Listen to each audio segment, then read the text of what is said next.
Some of the biggest time wasters in your day don't look like time wasters at all.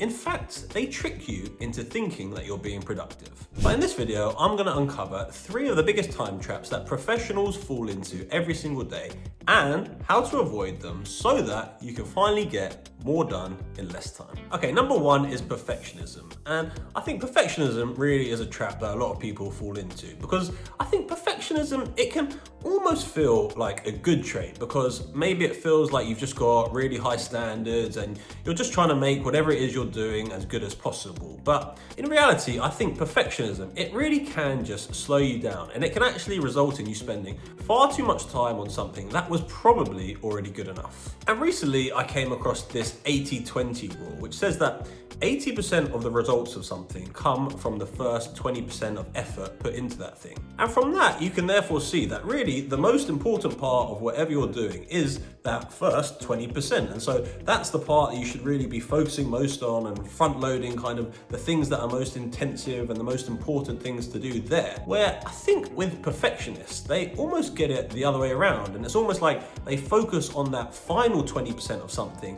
and are so fixated on having to make it as perfect as possible, where in reality, that 20% is probably them just wasting a lot of time and again, just spending far too much unnecessary time and probably also placing far too much unnecessary stress on themselves. And what we've said so far is assuming that you actually have started and taken action towards whatever the thing is that you're doing, but perfectionism can often also lead to procrastination because perfectionists, they do think everything has to be perfect and that they're never allowed to make a mistake. And as a result of that, I think it can lead to them putting things off because they don't think they're ever going to be able to live up to those expectations, and that creates lots of stress. And as a result, as I say, they just keep putting things off, and in a worst case scenario, they wind up just never actually doing the things that they want to do. And so hopefully we can see that perfectionism is really actually not the best trait to have. And so what is the solution to this? Well, firstly, I think we should try to just lower the bar a little bit for ourselves and just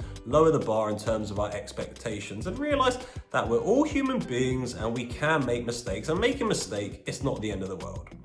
I would also try to embrace a mindset more of around aiming for good instead of perfect, because good, that is more achievable, and that's probably more of a level that we want to be aiming for. And it kind of links in a little bit to lowering the bar for yourself a little bit, because if you have good as that thing that you're aiming for, I think that's internally just going to feel that much more achievable, and it's going to make you more likely to sort of take action towards the thing that you're going to be working towards.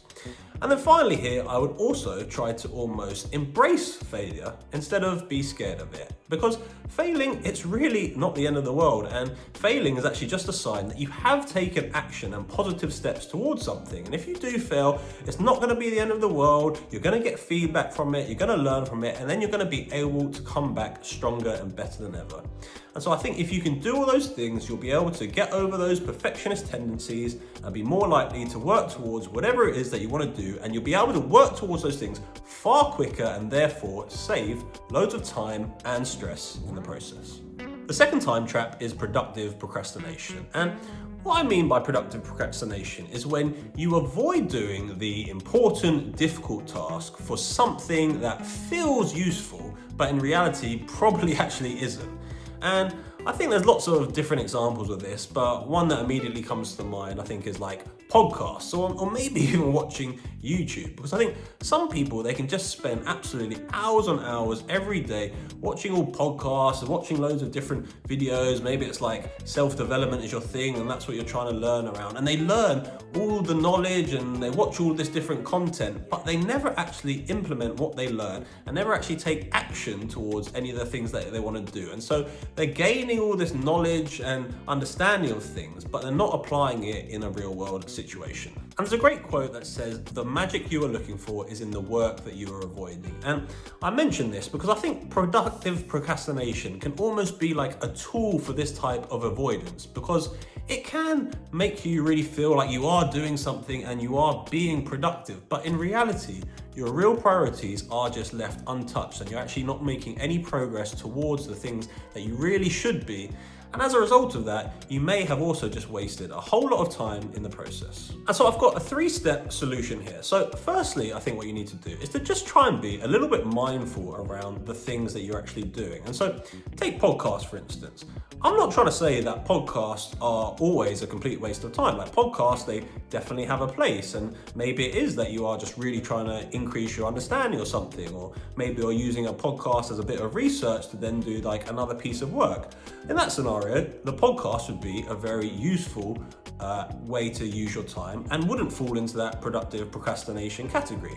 But if you are just watching a podcast to stop you or to avoid doing something that in reality you really should be doing, well, that is where the podcast is more that productive procrastination. So try to just be a bit more mindful of what you're actually doing and work out whether it is productive procrastination or whether it's actually just being productive. Once you've then done that and got a bit clearer on what you're actually doing, then it's time to ruthlessly prioritize the things that you need to do. And don't do this in like a productive procrastination way. Don't just start making to-do lists for the sake of doing things, but really just get clear on what it is that you need to do and then how you're going to go about doing them, and get ruthless in terms of that prioritization.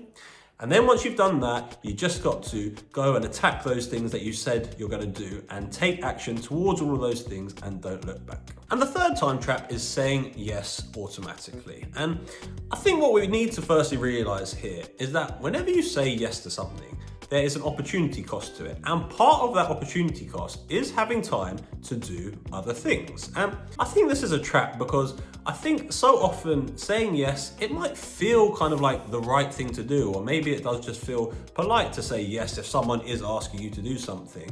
Or maybe it is that we are just a little bit scared to say no to whoever the person is that is asking us something. But as I said, every yes steals a little slice of your time, even if it's small. And obviously, that's okay if you are saying yes to things that you really want to be doing or to something that is going to benefit your life in some way. But if you are saying yes to things that you really don't want to be doing or things that aren't going to benefit in your life in any way, then that thing that you're saying yes to and the time that you have committed to that thing really is just wasted time. And so what we need to do here, I think, is simple, but it's really just to pause a little bit before we do just automatically say yes to things. And I think by just giving yourself that little bit extra time, it will just allow you to sort of process actually what you're being asked to do and just think to yourself, all right, really, is this something that I want to be doing or not? And also, you need to just realize that at least like 99% of the time, it's not going to be rude in any way to say no to something. And really, you're actually just protecting your time. And by doing this, the reality is that you probably will say no to more things, but I do really think that ultimately you will be happier and you will have far more time to actually then concentrate on the things that you want to be doing and the things that matter most to you. So there are 3 of the biggest hidden time wasters that I believe there are. Cut them out and see how much more time you will have.